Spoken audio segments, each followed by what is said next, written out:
옛날에 아들 셋을 둔 왕이 있었습니다. 아들 중 두 명은 똑똑하고 영리하였지만 셋째는 말도 별로 없고 순진하기만 해서 바보라고 불렀습니다. 왕은 늙어 세상을 떠날 때가 되었다는 생각이 들었지만 어느 아들에게 나라를 물려주어야 할지 몰랐습니다. 그래서 왕은 아들들에게 말했습니다. 세상으로 나가서 가장 고운 양탄자를 내게 가져오는 사람이 내가 죽은 뒤 왕이 될 것이다. 아들들이 서로 싸우지 않게 하기 위해 왕은 성문 앞에서 세 개의 깃털을 공중으로 불어 올리며 말했습니다. 깃털이 날리는 곳으로 각자 가거라. 깃털 하나는 동쪽으로, 다른 하나는 서쪽으로 날아갔지만 세 번째 깃털은 멀리 가지 못하고 바로 땅으로 떨어졌습니다. 바보 왕자는 주저앉아서 슬퍼하고 있었는데 갑자기 깃털 옆에 문 뚜껑 하나가 있다는 것을 알아차렸습니다. 그는 그 문을 들어 올려 계단을 발견하고 아래로 내려갔습니다. 그러자 또 다른 문 앞에 도착하였고 문이 열리자 안에는 커다랗고 뚱뚱한 두꺼비 한 마리가 앉아 있었고 그 주위에는 아주 많은 자그마한 두꺼비들이 있었습니다. 뚱뚱한 두꺼비가 그에게 무엇을 원하는지 묻자 그는 다음과 같이 대답했습니다. 나는 세상에서 가장 아름답고 고운 양탄자를 가졌으면 합니다.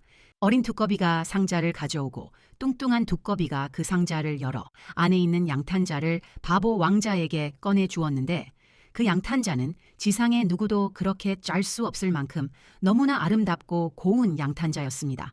다른 두 형들은 막내 동생을 바보로 여겨 아무것도 가져오지 못할 것이라 생각하고 그냥 처음에 만난 목동 부인이 두르고 있던 거친 천을 왕에게 바쳤습니다. 그때 바보 왕자도 돌아와서 가장 아름다운 양탄자를 바쳤습니다. 왕이 그것을 보고 놀라며 말했습니다. 법대로 하자면 왕국은 막내에게 속한다. 그러나 다른 두 형제는 바보가 왕이 되는 것은 있을 수 없는 일이라며 새로운 조건을 내달라고 요청하였습니다. 그래서 왕은 말하였습니다. 나에게 가장 아름다운 반지를 가져오는 사람에게 나라를 물려주겠다. 그리고 왕은 세 형제가 깃털이 날리는 곳으로 따라가라며 공중에 세 깃털을 날렸습니다. 두 형들은 동쪽과 서쪽으로 날아가는 깃털이 당첨되었고 바보 왕자의 깃털은 똑바로 날아서 땅에 있는 문 옆에 떨어졌습니다. 그래서 그는 다시 뚱뚱한 두꺼비가 있는 곳으로 내려가서 그 두꺼비에게 가장 아름다운 반지를 가져가야 된다고 말했습니다. 그 두꺼비는 바로 그녀의 커다란 상자에서 반지 하나를 꺼내 주었습니다. 그 반지는 보석으로 빛나고 너무나 아름다워서 지상에 어떤 금세 공사도 만들 수 없는 그런 것이었습니다. 바보 왕자가 금반지를 보여주자 아버지는 또 다시 말했습니다. 그에게 이 왕국을 물려준다. 두 형들은 왕을 계속 괴롭혔고 결국 왕은 가장 아름다운 신부를 데려오는 자가 왕국을 가지게 된다는 세 번째 조건을 내세웠습니다. 그리고 다시 깃털 세 개를 공중에 날렸고 그것들은 지난번과 똑같이 날아갔습니다. 바보 왕자는 곧바로 뚱뚱한 두꺼비에게 내려가서 말하였습니다. 나는 가장 아름다운 신부를 데려가야만 합니다. 두꺼비가 대답하기를 가장 아름다운 신부, 그것은 지금 당장 손에 들어오진 않지만 너는 그것을 가지게 될 것이다. 두꺼비는 그에게 작은 생쥐 6마리가 팽팽하게 메어진 속이 후벼 파져 있는 노란 순물을 주었습니다. 그러자 바보 왕자는 매우 슬프게 말했습니다. 이것으로 뭘 시작해 볼 수 있겠어요? 두꺼비는 대답했습니다. 나의 작은 두꺼비들 중 딱 한 마리를 그 안에 앉혀라.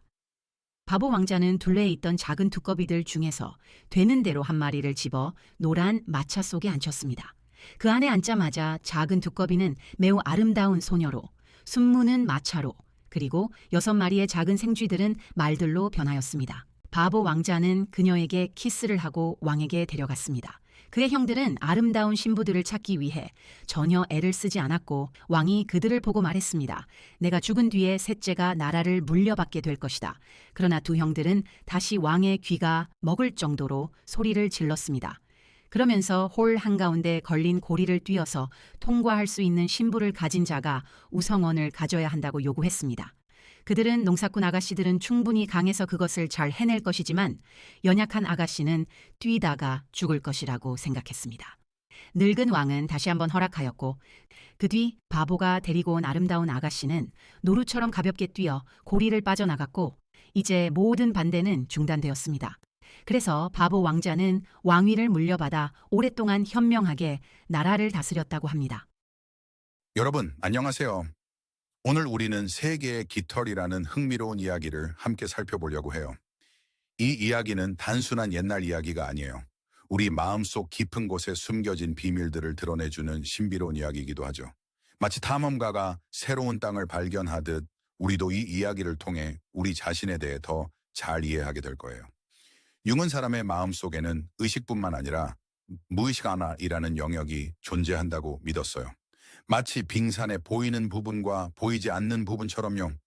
무의식은 우리가 알지 못하는 사이에 우리의 생각, 감정, 행동에 영향을 미치고 있답니다. 세 개의 깃털 이야기는 세 형제가 등장해요. 첫째와 둘째 아들은 영리하고 현실적인이지만 막내 아들은 바보라고 불리며 사람들의 비웃음을 사죠. 하지만 이 바보 왕자가 이야기의 진짜 주인공이에요. 이야기 속에서 깃털은 우리를 무의식의 세계로 안내하는 중요한 상징띠예요. 깃털이 바람에 날려 떨어지는 곳은 바로 무의식의 입구를 나타내죠. 바보 왕자는 깃털을 따라 땅속 깊은 곳으로 내려가 두꺼비를 만나게 돼요. 두꺼비는 처음에는 징그럽고 불쾌하게 느껴질 수 있지만 사실 우리 내면에 숨겨진 긍정적인 에너지와 지혜를 상징한답니다. 바보 왕자는 두꺼비의 도움으로 아름다운 양탄자, 멋진 반지, 아름다운 신부를 얻게 돼요. 이러한 보물들은 우리가 무의식을 탐험하고 이해함으로써 얻을 수 있는 귀한 선물들을 의미해요. 양탄자는 우리에게 안정감과 편안함을 주는 어머니 대지를 상징하고 반지는 영원한 결합과 약속을 나타내요. 그리고 아름다운 신부는 우리 내면의 창조성과 직관력을 상징하는 아니마를 의미하죠. 아니마는 남성의 무의식 속에 존재하는 여성적인 원형으로 우리를 더욱 풍요롭고 균형 잡힌 삶으로 이끌어준답니다. 이처럼 세 개의 깃털 이야기는 우리에게 무의식을 두려워하지 않고 탐험하는 것이 얼마나 중요한지를 알려주네요. 무의식은 우리를 불쾌하고 어둡게 느껴지는 곳으로 이끌 수도 있지만 그곳에는 우리를 성장시키고 변화시킬 수 있는 놀라운 힘이 숨겨져 있답니다. 바보 왕자처럼 용기를 내어 무의식의 세계를 탐험해 보세요. 그곳에서 여러분은 상상 이상의 놀라운 보물들을 발견하게 될 거예요. 자, 이제 이야기 속으로 더 깊이 들어가 볼까요? 왕은 세 아들에게 깃털을 날려 가장 아름다운 양탄자, 반지, 신부를 찾아오라고 명령해요. 첫째와 둘째 아들은 쉽게 찾을 수 있는 물건들을 가져오지만 바보 왕자는 깃털을 따라 땅속 두꺼비를 만나요. 두꺼비는 마법의 힘으로 바보 왕자를 도와 세 가지 과제를 해결하도록 도와줘놔요. 바보 왕자는 결국 왕위를 물려받고 이야기는 행복하게 끝나요. 이야기 속의 중요한 상징들을 좀 더 자세히 살펴볼까요? 깃털은 가볍고 자유롭게 날아다니는 특징을 가지고 있어요. 이것은 우리의 생각과 상상력이 자유롭게 움직이는 모습을 나타내죠. 깃털이 땅으로 떨어지는 것은 무의식의 세계로 들어가는 것을 상징해요. 두꺼비는 땅과 물 양쪽에서 살 수 있는 특별한 동물이에요. 이것은 의식과 무의식, 현실과 상상의 세계를 연결하는 존재임을 나타내죠. 또한 두꺼비는 변신의 상징이기도 해요. 올챙이에서 개구리로 변하는 것처럼 우리도 내면의 변화를 통해 성장할 수 있다는 것을 보여준답니다. 양탄자는 우리에게 편안함과 안정감을 주는 공간을 상징해요. 융은 양탄자를 어머니 돼지의 상징으로 보았어요. 어머니 돼지는 우리를 보호하고 양육하는 근원적인 힘을 나타내죠. 둥근 모양의 반지는 영원함과 완전함을 상징해요. 또한 반지는 결합과 약속을 나타내기도 하죠. 결혼 반지처럼 우리는 무의식과의 연결을 통해 더욱 온전한 존재가 될 수 있어요. 아름다운 신부는 남성의 무의식 속에 존재하는 여성적인 원형인 아니마를 상징해요. 아니마는 우리의 감정, 직관, 창조성을 나타내죠.